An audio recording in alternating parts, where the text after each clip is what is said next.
16 వార్డులలో గెలవబోయేది కాంగ్రెసే, అందులో ఎటువంటి సంకోచం లేదు. ప్రజలందరూ కూడా, నేను కూడా గ్రౌండ్లోకి వెళ్ళడం జరిగింది.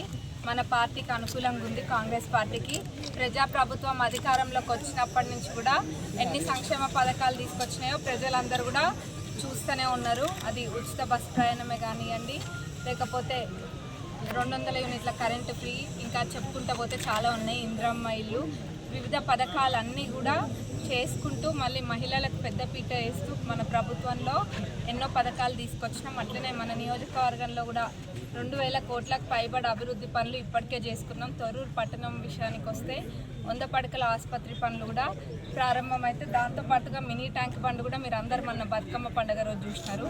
గతంలో మాజీ గారు ఉండి కూడా 8 ఏళ్ల నుంచి కూడా ఎక్కడేసిన పనులు అక్కడనే ఉన్నాయి, ఎక్కడేసిన గొంగలు అక్కడనే అన్న విధంగా ఉండే. నేను ఒక్కటే అప్పుడు మేనిఫెస్టోలో కూడా పెట్టినాము, మినీ ట్యాంక్ బండ్ పనులు తప్పకుండా పూర్తి చేస్తామని. అన్న మాట కట్టుబడి ఏదైతే 2 డిపార్ట్మెంట్ల మధ్యలో చిక్కుండేనో ఆ చిక్కుముడి తీసి ఇప్పుడు ఆ పనులు ప్రారంభిస్తే అవి వేగవంతంగా అవుతున్నాయి. TUFIDC నుంచి కూడా ఒక 5 కోట్లు దానికి కేటాయించడం జరిగింది.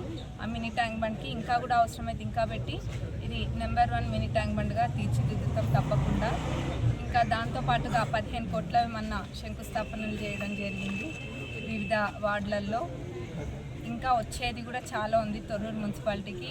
దాంతోపాటు sub register office and fire station కూడా అవసరం ఉంది. అవన్నీ చేసుకుంటూ వస్తాం. 16 వార్డులలో నిలబడ్డ మా తరపున నిలబడే ప్రతి కౌన్సిలర్ క్యాండిడేట్ కూడా ఒక్కొక్కరిని చూసి పెట్టడం జరిగింది. అందులో ఎడ్యుకేటెడ్ వాళ్ళు చాలామంది ఉన్నారు. వీళ్ళందరూ కూడా తప్పకుండా ప్రజలందరూ తొర్రూరు పట్టణవాసుల బ్లెస్సింగ్స్ అన్నీ ఈ 16 మంది పైన ఉండబోతున్నాయి. 16కి 16 మేము కొడుతున్నాము. ఈడ చైర్మన్ సీటు కాంగ్రెస్ పార్టీ.